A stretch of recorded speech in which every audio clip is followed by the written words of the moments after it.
I'd like to go over a few housekeeping items. As mentioned, today's call is being recorded and will be made available to the Cancer Support Community website at www.cancersupportcommunity.org/webinars. The format of today's webinar will be as follows. Our presenters will be featured first, and then we will begin the Q&A portion. So thank you to those of you who submitted questions prior to the webinar as part of the registration form. If you'd like to ask additional questions, please feel free to do so and type those into the Q&A box to the right. You may submit a question through the box at any time during the event. And at the end of the webinar, you will be redirected to the post-event survey. Please complete the survey as your input is invaluable to us. The survey will only take a few minutes. So before we start, I'd like to give a brief background on the cancer support community. So we are a nonprofit organization that provides social and emotional support to all people impacted by cancer. We formed as a result of a merger back in 2009 of the Wellness Community and Gilda's Club. And through that merger, we now provide the highest quality emotional and social support through our network of more than 50 affiliates and 100 satellite locations, as well as our online programs. Our mission is to ensure that all people impacted by cancer are empowered by knowledge, strengthened by action, and sustained by community. So just to give some of the resources that we offer at the Cancer Support Community, we have our Open to Options program, our Cancer Experience Registry, our Frankly Speaking About Cancer Education series, and our Cancer Support Helpline. If you would like more information about any of these programs, please feel free to visit our website or call our helpline at 888-793-9355. For today's discussion, we will be talking about nutritional health, emotional health, and we also have a patient representative who will be sharing her personal experience with us today, and we'll end with the Q&A session. So it's now my pleasure to introduce our featured speakers, Colleen Gill, Felice Apolinsky, and Trish Potts. Colleen is a registered dietitian nutritionist, speaker, and author working with oncology patients since 1990 at the University of Colorado, and since 2001 in her private practice, Nutrition Foundation. Colleen is active in the oncology practice group of the Academy of Nutrition and Dietetics. She helped write the first oncology certification exam for dietitians in 2008 and is herself a board-certified specialist in oncology. Felice is a licensed clinical social worker and has been the program director of Gilda's Club Nashville since its inception in August 1998. Highlights of her career include being published in the Journal of Psychosocial Oncology, being prized with the Heart of Gilda Award presented by Joanna Bull, the creator and founder of Gilda's Club Worldwide. Felice was an active participant in the integration process and merger of Gilda's Club and the Wellness Community to become the Cancer Support Community.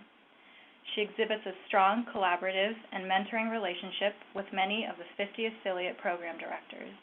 She cares deeply about the mission and is passionate about delivering a quality, clinically rich program. She considers herself privileged to work at Gilda's Club Nashville, which is an environment providing and promoting a community of shared wisdom, support, non-judgmental acceptance, and deep respect. Trish Potts is a 51-year-old middle school English teacher with a background in music and theater. She has two smart, beautiful daughters in their 20s and a supportive husband of 24 years. Trish was diagnosed with stage 4 breast cancer in the spring of 2012, which has metastasized to her liver, bones, and brain. She will continue to be in treatment for the foreseeable future. Trish will share more of her experience later in the presentation. So Colleen, I now turn the presentation over to you.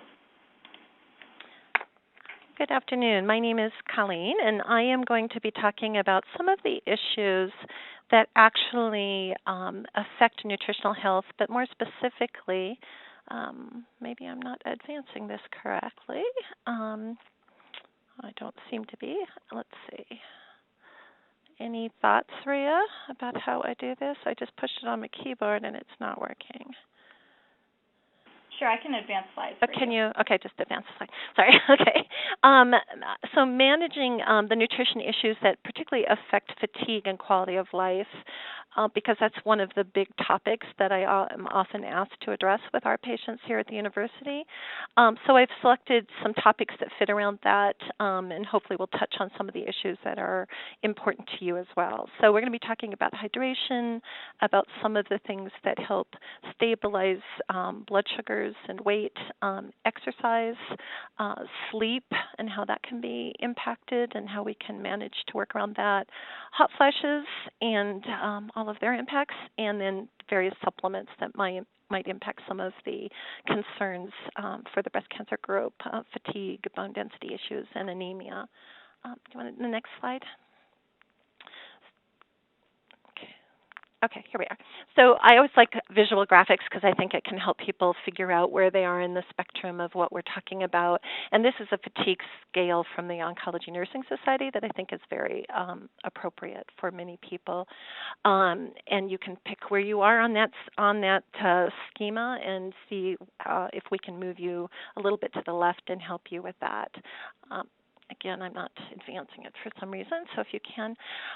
Fluids I talk about three things around hydration, around fatigue most of the time, and one of those is fluids, because I don't think many of us appreciate how much fluids affect how we feel, that if we see a 2% shift that occurs pretty rapidly on our scale, it's likely dehydration. Every cell in your body is supposed to be plumped out like a grape, and if we're turning them into raisins, they're kind of like that plant in the yard out of the sprinkler zone that is feeling very much falling down on the ground, and any dehydration at all worsens fatigue, pain, nausea, and certainly constipation, since the colon's job is to reabsorb fluid, and it will be trying very hard to do that. What I find is people fall into two groups. They're either drinkers or non-drinkers, and for the non-drinkers who are not used to drinking regularly, who don't carry that water bottle with them, we need to sort of teach them how to schedule it in. So I ask them to find a variety of different things so they don't burn out on any one thing, and possibly even look at some solid fluids that they might eat, things that turn into water at room temperature like Jell-O and popsicles. But getting enough fluid in is really important, and our goal is about 1/2 ounce per pound of your body weight as your total fluid goal, and that's all comers. I know we always hear about caffeinated not really counting. Well, it does. It might slightly increase your urine output, but it really still does count. We more worry about the caffeine affecting your sleep and that impacting fatigue, but we really are interested in fluids of all kinds coming in and helping you.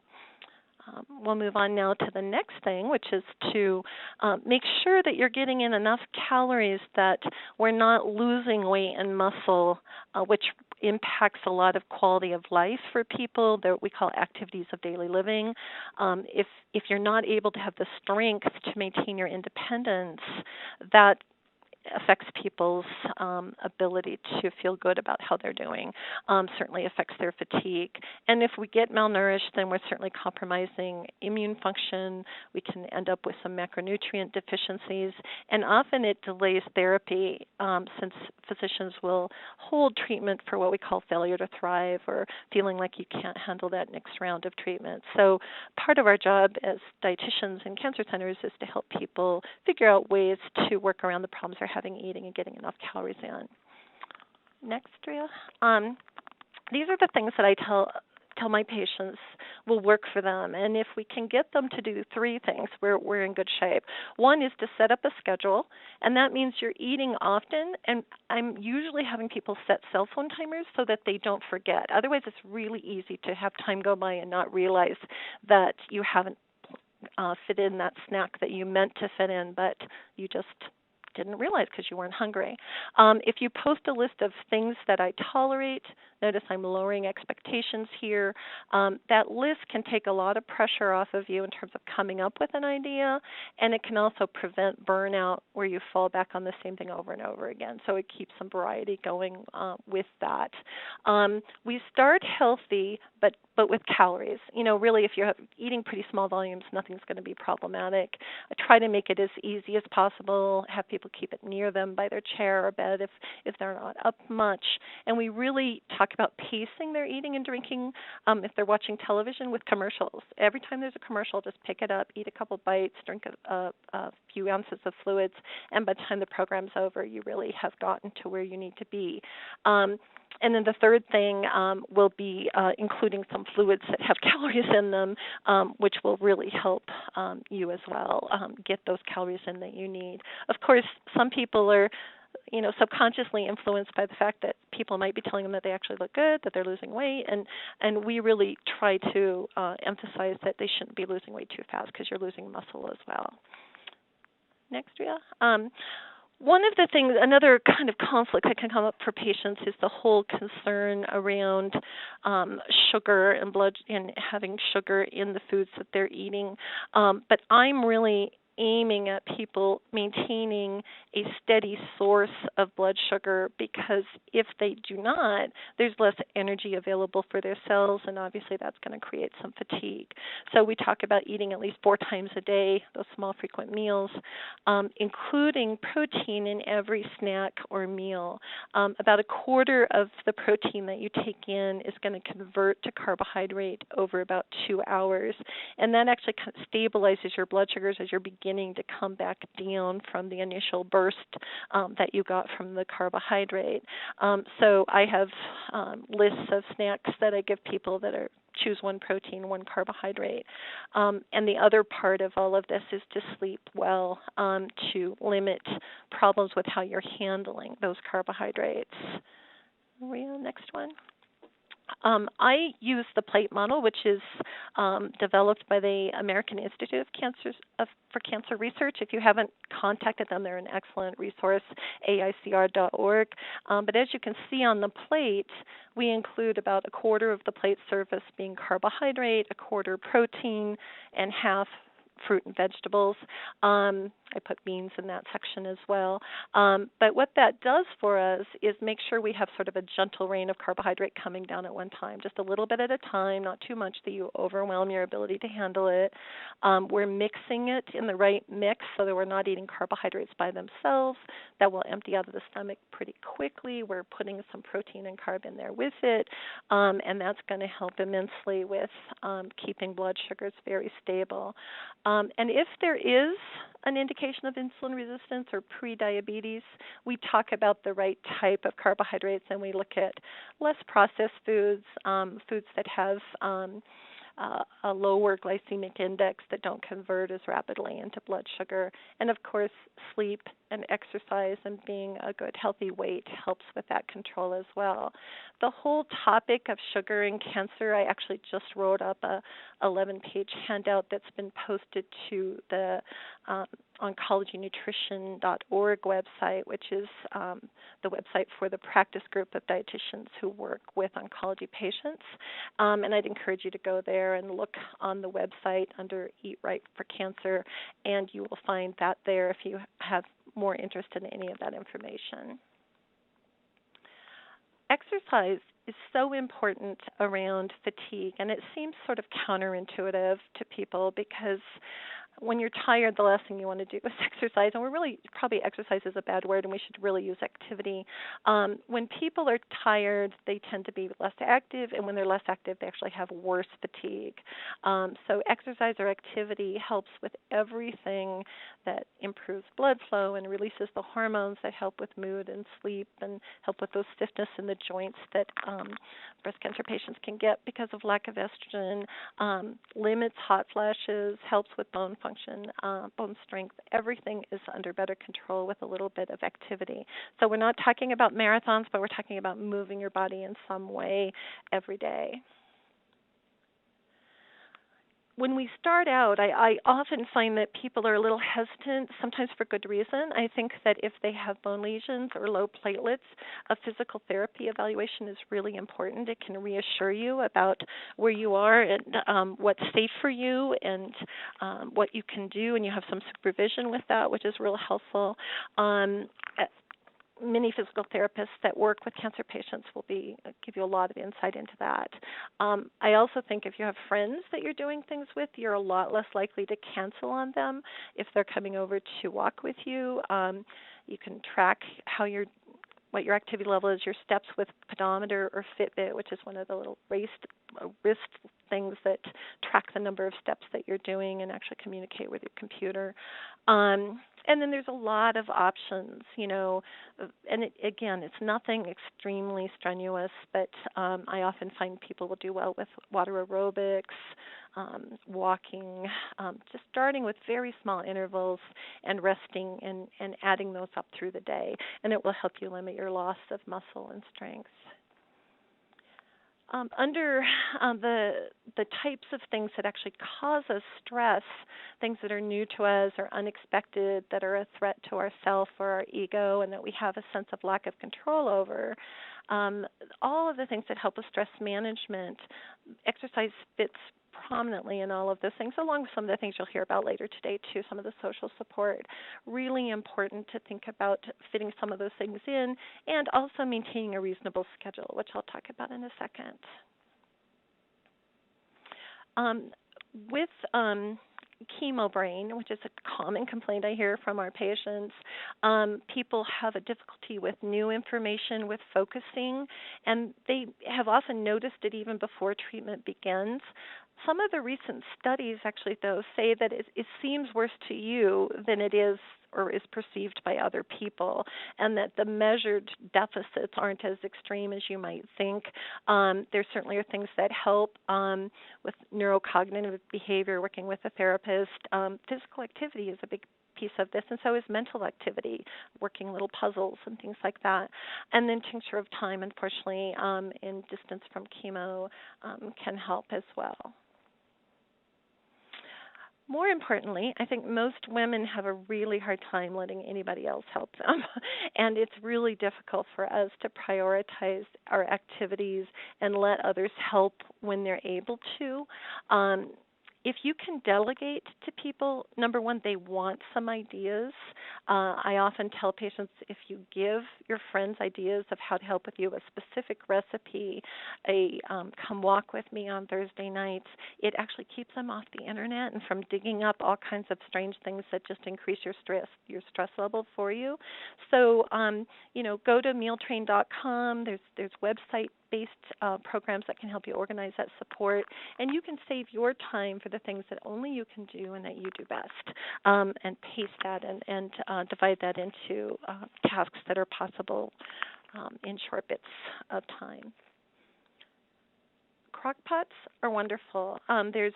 The AICR has lots of one-pot meal handouts, cooking solo, things that are easy meal prep ideas. There's websites like the 6 O'Clock Scramble. This is their website address that has ideas for menus and quick meals to put together. And there's nothing wrong with taking advantage of some of the convenience foods. There's actually some pretty healthy ones out there, but you have to look at your energy stores as your bank, and you can't withdraw more than you're depositing, and we get into trouble when we try and do that. So if you can kind of streamline things around meal preparation, that'll be one area that will help you. Sleep is something we often think is optional. we feel like we can let it go, and I always say, look at your animals. They do not skip their naps, and we should take a message from that. There's so many things it helps us with, including recharging and maintaining our emotional balance. Also critical in maintaining immune function, and even in weight management. If we're not sleeping well, we often have no control the next day in terms of not gaining too much weight if that's a problem for us. So with sleep strategies, I always say go back to what you did with children. Strict nighttime routines. Don't take too long a nap because it'll influence your going to bed at night. Watch those evening fluids if you're going to be up to the bathroom all night long. And this is a place where you might want to limit caffeine and in the afternoon, and use the medications you need to for pain and sleep. It's worth doing that. Hot flashes, of course, are one of the big issues for most of my breast cancer patients that can impact their sleep. There are certain trigger foods. People will say that alcohol, caffeine, spicy foods can trigger a hot flash for them. Certainly larger meals can. Another reason to go back to those small, frequent meals, or foods that are too hot in temperature. Colder foods seem to be better. And smoking and stress almost inevitably will trigger one. But the things that help are layering your clothing, as I'm sure you've heard, but basically what you're trying to do is lower the thermostat, and you just don't have very much variation before your sweat reaction kicks in. But there's several very effective strategies, including some antidepressants that we just by chance found really helped with decreasing hot flashes by about 50%. If you need gabapentin for the neuropathies, it also decreases hot flashes by about 50%. And a slow weight loss, 10% loss, will reduce hot flashes as well, as will exercise. So it all goes back to the same things that we've talked about before around that and how it plays out around hot flashes. For pills or supplements, I do think there's a few things that work around fatigue. I will add in a multiple vitamin if the diet's not too balanced. We definitely add in vitamin D if we're low there around bone density issues too. Magnesium can be quite low in fatigue, and about 200 milligrams a day, 3 times a day of magnesium will show up with improved fatigue within about 10 days, according to the studies. The side effect of too much magnesium will be you might have looser stools, but since a lot of my patients are constipated, that's actually a good thing, and it can kind of balance out the constipation from the calcium. Some omega-3 may be helpful with fish oil. Unless you have low platelets, we don't do it then.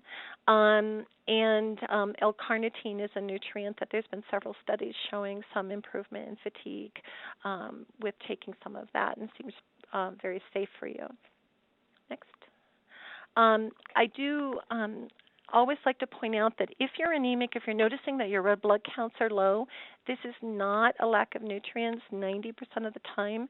It's not that the supplies are not at the factory. It's that the chemotherapy kind of bombs the factory, and your bone marrow is not putting it together the way that it should. And having extra nutrients there actually isn't helpful, and iron actually is not helpful. It can support bacterial growth and it cause more free radicals. So we don't encourage extra iron unless you can show with iron studies that that's deficient.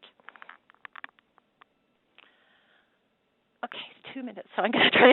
So if you are taking iron, need to take iron, remember that a protein-bound form is best. That's why the meat sources are absorbed much better, about 10 times better than the part that comes from supplements or from the vegetable-type sources of foods.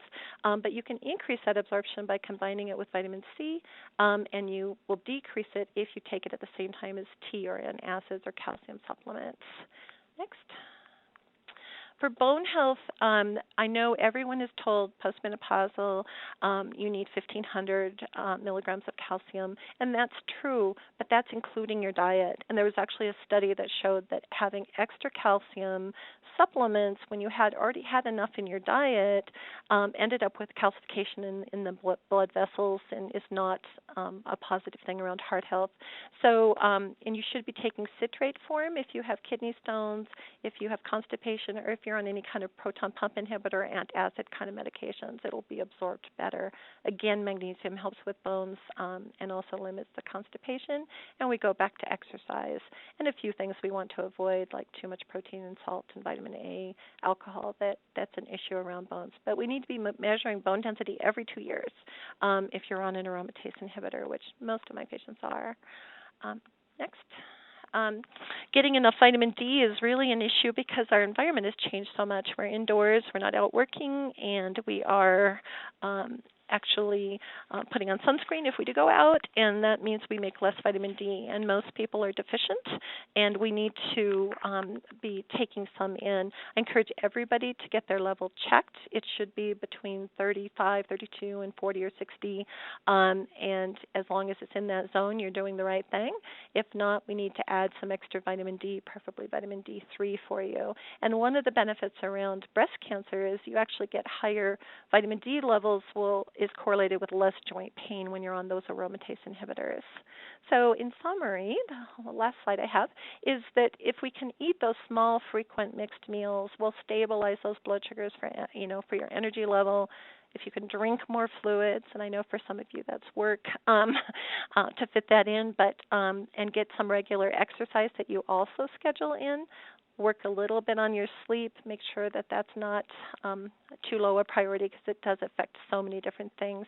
And then work a little bit on our willingness to let other people help us. It's really a gift to our friends and our family, helps them, gives them something that they can do for you, which if you were in their place, you would want to be able to do.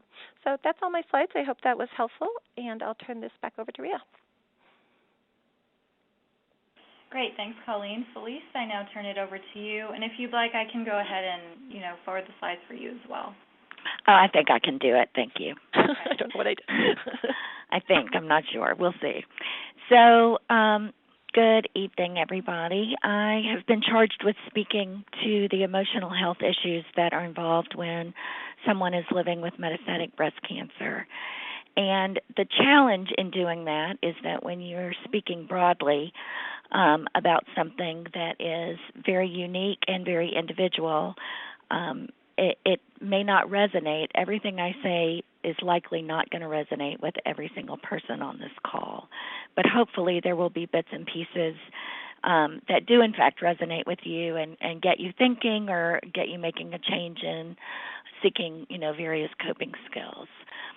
So a metastatic breast cancer diagnosis is incredibly overwhelming, obviously, and to have an emotional reaction to hearing not only that you have cancer, but that you have metastatic illness is, of course, overwhelming. It's completely normal to be sad, upset, angry, shocked, numb, all of those things that when there's a trauma occurs. So you need to know that that's obviously very normal. It's also very normal to just feel numb. And for some of those emotions that I just outlined to perhaps not penetrate immediately. It's also important to realize that those emotions are really, common with everyone who you love and who loves you. So it's not just the patient, it's not just the person impacted by the diagnosis that is likely to feel and exhibit some of those emotions. It's also your spouse, your partner, your friends, your family, your children, your siblings, your parents, etc. The word family is all-inclusive, and for some people that includes church and synagogue families, that includes neighbors and colleagues. So however you define family, it is not uncommon for a diagnosis like this to impact everybody in your circle. So the important thing is to discern when what you're feeling is normal, quote unquote, and is kind of a typical amount of sadness and anxiety, or when it crosses over into major depression or an anxiety issue that needs to be really managed with your healthcare professionals. So we'll talk about that. So one of the things that's really critical to realize is that you are not alone in this. And that you do deserve to be helped and you do deserve to be supported. It's not just your medical issues that need attention and deserve attention, but your emotional health throughout this as well. So let's move to that next slide. So when is it important to pay attention? When is it important to call in extra hands on deck to help you cope with grief and loss, sadness and despair, and anxiety. And when I speak of grief and loss, what I mean is any change is something that people grieve. So I'm not speaking necessarily of death and bereavement. I'm speaking of a great sadness about how your life immediately changes, and in all facets of your life that tend to change when a diagnosis of metastatic breast cancer occurs. So the depression and emotional distress is not only difficult to carry around, but it can really greatly impact your quality of life. And even more importantly, it can impair judgment, and it can negatively impact your communicating with your healthcare team and with your decision-making processes, which, as you all know, are enormous. You enter this, foreign land with a foreign language, and you're faced typically with a number of decisions to make. And if you're also really weighed down emotionally, it's going to be difficult to discern and make good decisions. So that's when you call in some help. So things that people tend to get emotionally distressed over are those practical issues of daily living, relationships, parenting, intimacy, financial issues, work-related issues, all of the choices when it comes to treatment, medical bills, financial concerns, insurance concerns, transportation, child care, meal prep, all of those routine tasks. So there's plenty to be overwhelmed by. So again, it's about figuring out what's temporary and what feels like it's getting in the way of you living your life. So some things that will help you discern when to reach for extra assistance. Are you having crying spells that seem to come out of nowhere that you can't control? Are your emotions controlling you instead of you feeling like you're somewhat in control of them? Have you lost interest in things in your life that used to bring you joy and pleasure? Have you stopped looking forward to events and milestones? Do you look forward to things but then have to kind of call it quits because you're too fatigued to participate? Have you lost interest in everyday kind of affairs? Are you struggling with sleeping, or are you finding yourself in the bed with your covers over your head far more often than you would typically be? Are you overeating or undereating? Are you foggy and fuzzy and having a hard time concentrating and focusing? Are you feeling helpless and worthless, guilty or grouchy? And are you having thoughts of suicide? And that's just a small list of possibilities. And if you heard 5 or more of those are major distress symptoms. And if they last for a couple of weeks, it's time to really, the suicidality, if you're feeling suicidal, you need to call for help immediately. If you hear 5 or more of those other things and they seem to be lasting a while, do not hesitate to speak up. Share that with people that you love, and especially with your healthcare team as well.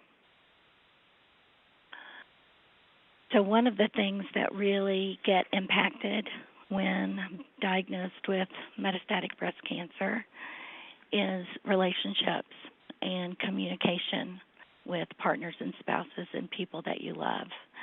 How much do I tell? When do I tell? There's an awful lot of wishing that minds could be read and that needs can be anticipated. And what's important to remember is that everybody is reeling, and that communication is even more important now than ever before. And you may have to be very clear with the people around you about what you're feeling and what you need.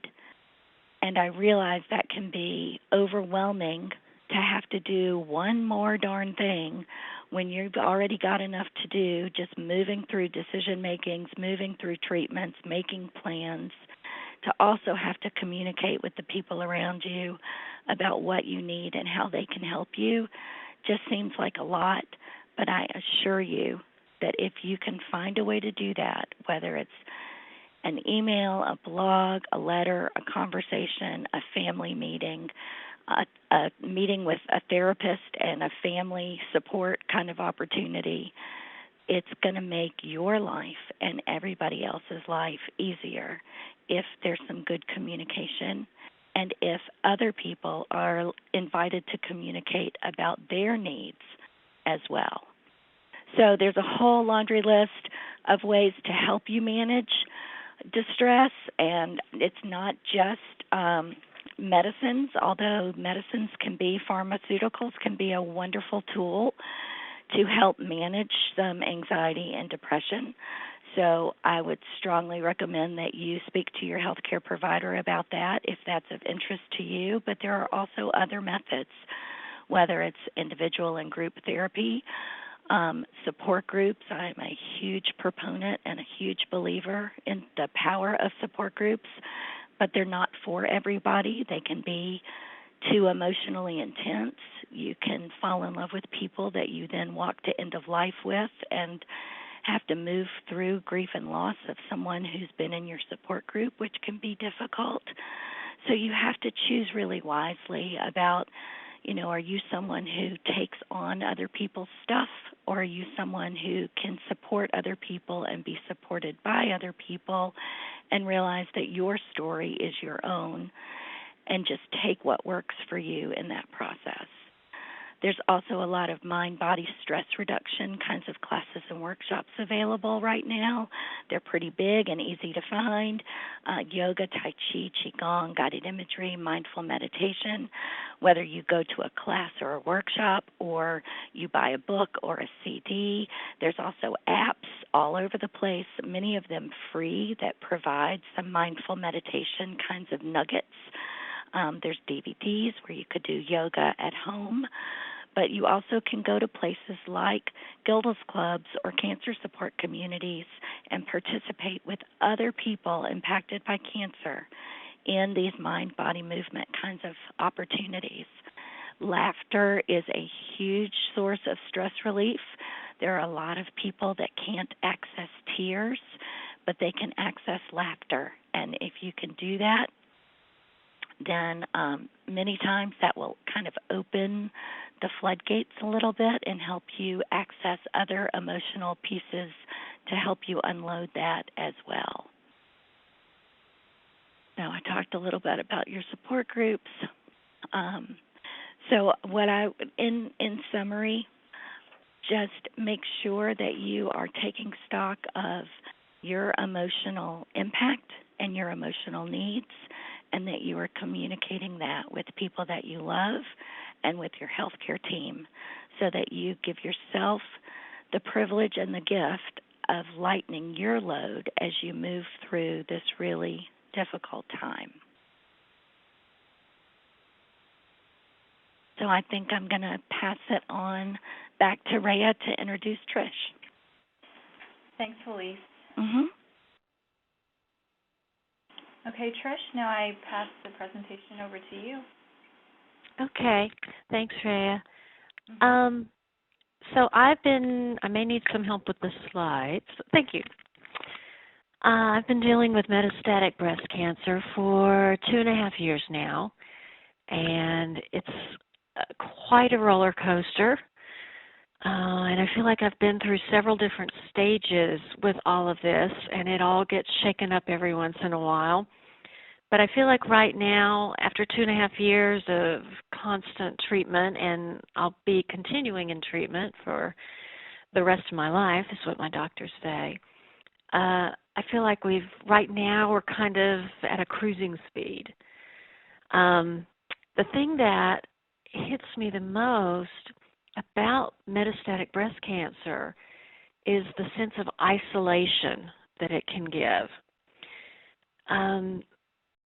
There's so many things that people don't understand about metastatic breast cancer that makes it so different from all other forms of breast cancer. And it's that misunderstanding that can make us feel like we're kind of like on an island by ourselves. It's ironic that you feel isolated because so many people show up wanting to help. And there have been a handful of people that I thought would be by my side and haven't shown up.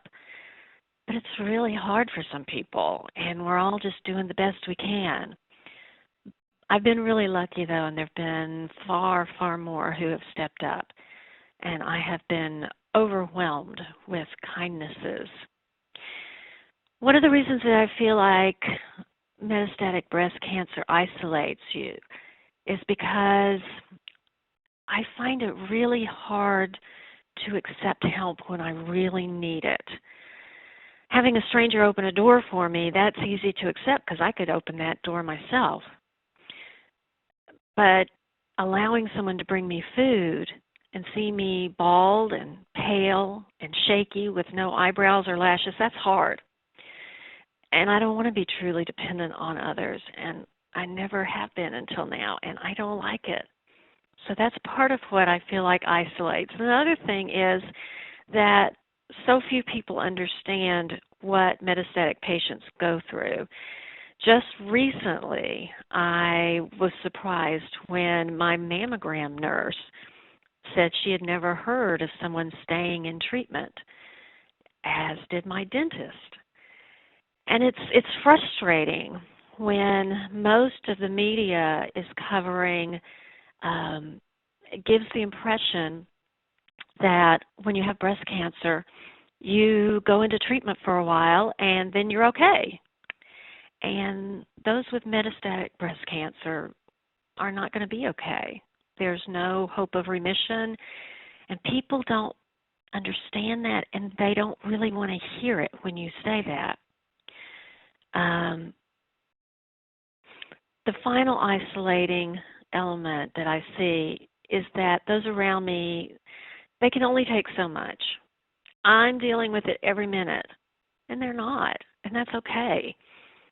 And I've learned that people can only hear what they're ready to hear.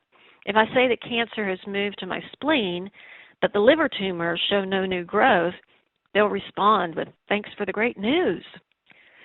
Friends will remark on how good I look with a hopeful expression waiting for me to say, "Yep, it's all over. No more worries." Since I can't say that, I've learned just to say thank you.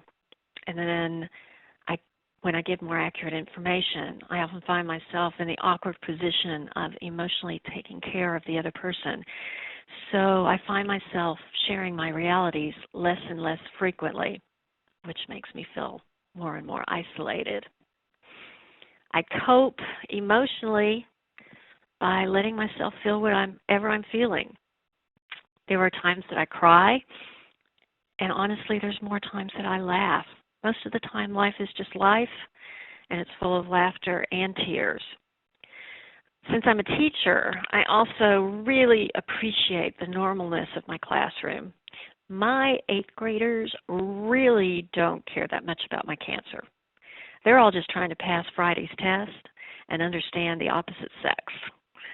I'm hoping to make it through at least one more school year. I end up standing with one foot in the present, enjoying life, and another foot preparing to die. And it's an odd balancing act, but a necessary one. Changes to my lifestyle. When I was first diagnosed, I pulled out my calendar because I'm a very scheduling person and asked my doctor for my schedule. I was going to work cancer into my life. Looking back, I realized how absurd and how incredibly kind and patient my oncologist was and continues to be. I couldn't work in cancer. Instead, I had to desperately try to work in pieces of my life as my family and I dealt with this condition, which is our new full-time job. With the diagnosis, I unwillingly began this new job and new life about which I knew nothing. I learned that no one can tell me my treatment schedule because, especially in the beginning, each visit's lab work informs that day's treatment. A lot like navigating any trip. You start, and then along the way you check landmarks and adjust as needed. I learned that I can't make firm plans about future events. If I want to go on a trip, welcome friends into my home, go shopping, or even walk around the block. Those plans can't be confirmed until it's time for the event, because until then, I don't know if it's possible. Even when I decide to do something, there has to be a bailout plan if I start feeling bad. As far as support, my husband and I were really lucky that we found Gilda's Club here in Nashville. I wish every town had a Gilda's Club. My husband and I have been going to separate support groups now for over 2 years. Mine is a group of cancer patients, and the feeling of being able to share openly with them and not having to worry about taking care of them emotionally with whatever I have to say is such a relief. They get it. They understand what I'm going through because they're going through it too. I've also learned a lot because very often your medical team is very focused on their piece of the puzzle, and so a lot of things get left out. My group challenges me and comforts me with whatever is currently going on with my disease. My husband's group is for the people who love people with cancer, and they create a safe place for him to show his fear and anger and frustrations. I have 2 grown daughters, and they have come with me to Gilda's. They have support groups of their own. They go with me for informative cancer workshops so that they have accurate understanding of my disease. During the roughest patches, they have people at Gilda's who catch them and listen to them and help them pick up the pieces. Gilda's also gives my daughters and me opportunities to just enjoy being together. We have stretched together in yoga class, experimented in lotions and potions class, and chowed down at potlucks together. Another place I go for support beyond Gilda's is I make sure to try to spend time with my family and friends as much as I can, even sometimes when I'm a little tired. And I think they've all gotten used to that look on my face, and they all say, "Oh, I'll drive you home." And they're very understanding. I've somehow managed to collect some truly amazing people into my life, and they're here for me completely. As far as nutritional changes, I try to get protein frequently in my diet because when it starts going down, that's when I start feeling sick. That's when I start hurting. If I'm having problems, from time to time I have digestive and swallowing problems. If that's going on, I switch to soft foods, and I keep protein-rich snacks handy and don't let myself get too hungry. A strange thing has happened. I've never had a sweet tooth before, and since I started chemo, I do. And I figure if you've got metastatic breast cancer, you deserve some ice cream, so I get ice cream.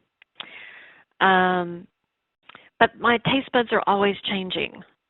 Sometimes a cola is a great thing, and sometimes it's kind of like licking a flagpole. So overall, my experience has been that this is quite a roller coaster. And you think you're going along okay, and then the bottom drops out from under you because something new has been found. So I'm going to turn this back over to Rhea. Thank you, Rhea. Oh, thank you so much, Trish, for sharing your experience, and to Colleen and Felice for sharing your expertise. I'm now going to open it up to the participants. Again, if you'd like to open or submit a question, please do so through the Q&A box on the bottom right of the screen. Just give me one moment while I pull for some questions. Okay, Colleen, we have a question for you. On nutrition, I have noticed since I entered menopause that carbs add on weight quickly. Thus, I try to limit carbs to those of fruit and veggies, less pasta, rice, bread. Is this a good idea or a bad idea? It's probably a good idea. Unfortunately, what happens with menopause is that we need about 20-25% less calories. And so if we keep eating the way that we were, all of us will gain weight from whatever source of calories we have. I do think there's something to be said for us not handling our carbohydrates quite as well as we get older as well. And I'm with you there. I'm in menopause, so I feel your pain. But it really goes back to what I was talking about of keeping it to 1/4 of the plate. So as you said, less rice, less bread, et cetera, choosing what carbs you're going to have for that meal, and then combining it with the protein, fat, other things that will actually help slow down the release out of the stomach and not result in all that carb dumping on you at one time. And that will help quite a bit. Okay, great. Thank you. Our next question is for Felice. Felice, my spouse is unwilling to openly discuss the diagnosis. How can I make them more comfortable about sharing what he or she is going through? So that's not unusual and a great question. You can't make anybody talk, which is really unfortunate. Cattle prods don't typically work either. So there are a couple of things. There are some people who find great benefit in pulling what we call the cancer card and just saying, I know you love me and I know you want to do whatever I need to help me, and what would really help me is to hear how you're doing and how we can get you what you need. There may also be a friend that can reach out to your spouse who may have had a similar experience in their life. It may just be a drinking buddy, a poker friend, a knitting friend, somebody who is in another part of their world that they may not be comfortable talking to you and quote unquote quote dumping on you when you've got your own stuff going on, but maybe they would talk to someone else outside of your immediate family circle. It may be that your healthcare provider can help encourage your partner or spouse to go speak to somebody individually, like a counselor. And lastly, I would strongly recommend the idea of having your partner or spouse attend a support group or even just an educational kind of workshop or class that might prompt some non-threatening discussion afterwards. Then there's also the wonderful trick of leaving reading material around the house that they may just accidentally find, and they may find some connection and comfort in some of the books that are pretty easy to find nowadays, talking about the cancer husband, or when in this case with metastatic breast cancer, that's what it would be. So there's some good anecdotal stories that might be beneficial to just starting that dialogue. Okay, great. Thank you, Felice. Mm-hmm. Our next question is for Colleen. Colleen, I've seen studies showing that mainly a plant-based diet and exercise reduce the chance of breast cancer recurrence. Is there any data that shows they help with progression? You already are stage 4. Okay, with progression. That's a good question. And the reality is I don't think we have studies that are in the metastatic disease arena. We certainly have studies with people who are survivors and the recurrence. And what we have found is that the same things that tend to prevent breast cancer to begin with tend to prevent the recurrence, I assume, would also limit the progression. I mean, we've seen the crossover from, preventative studies to survivorship studies, and I would assume that the same factors are at work. And yes, that it would slow the drive of whatever is driving that particular cancer with the same strategies. So I would tend to go to that research and fall back on it. And you're right, exercise and a more plant-based diet, which is basically what that plate model is. 3/4 of your plate is plant-based. So a more of a plant-based diet and exercise definitely are the strongest research that we have in terms of reducing recurrence and, I assume, slowing progression. Okay, great. Thanks, Colleen. Felice, our next question is for you. As a woman living 16 years with metastatic breast cancer, I appreciate Trish's journey so far with stage 4. Felice, what advice do you give to those of us who have ridden this roller coaster for years and years? The fatigue buildup can be difficult to manage, not only your fatigue as a patient, but the fatigue of family and friends as they track through the ups and downs of treatment and scans. It's a really wonderful question, and such an interesting kind of double-edged sword. Obviously, so glad to have lived as long as you have and to have experienced all that you have along the way. And yet the reality is it is a long, hard road, and it doesn't get easier. It really does tend to get harder. And even in those times that Trish was talking about, kind of the coasting times, always kind of steeling yourself for the next scan or the next blood draw or the next conversation with your doctor, or just the mounting fatigue, like you mentioned, is really, really difficult. So I guess the question is, what about that? And, we have a group here called Living with Recurrent and Metastatic Illness, and I have several women in that group who are 14, 15, 16-year metastatic breast cancer patients who have just been living kind of chronically with that illness, and it's treated and it behaves for a little while, and then it works its way around and treated again and over and over and over. And that can be incredibly isolating, and I think reaching out to other people who completely get it because they live it has made an enormous difference for them and for the people in their lives.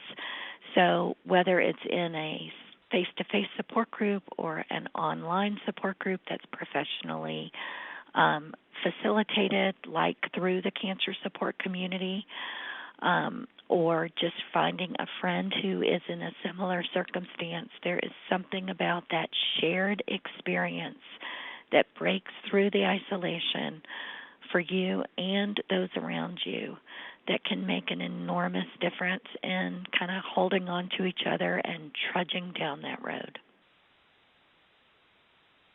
Okay, great. Thank you so much. Unfortunately, we have no more time for questions, but if you do have any more questions, feel free to contact the cancer support community at our helpline. Here is just a list of resources that you can reach out to if you have any questions on nutrition or your metastatic breast cancer diagnosis. Cancer support community's website is also listed there if you'd like some more resources for help as well. So I just want to end by saying thank you all so much for your enthusiasm and questions, making today's webinar a great success. If you would like more detailed information, please check out our free Frankly Speaking About Cancer Metastatic Breast Cancer booklet, which is available to order or download on our website. Also, please feel free, again, to call our toll-free helpline, which is 1-888-793-9355. Again, that's 1-888-793-9355 if you have any additional questions. Again, we'd like to thank our wonderful speakers, Colleen, Felice, and Trish, for completing their time and sharing this important information with us. Please remember to take a brief moment to complete our post-webinar survey, which you'll automatically be directed to at the end of the event. It's a brief survey, and we greatly appreciate any feedback that you have. Thanks so much for your participation.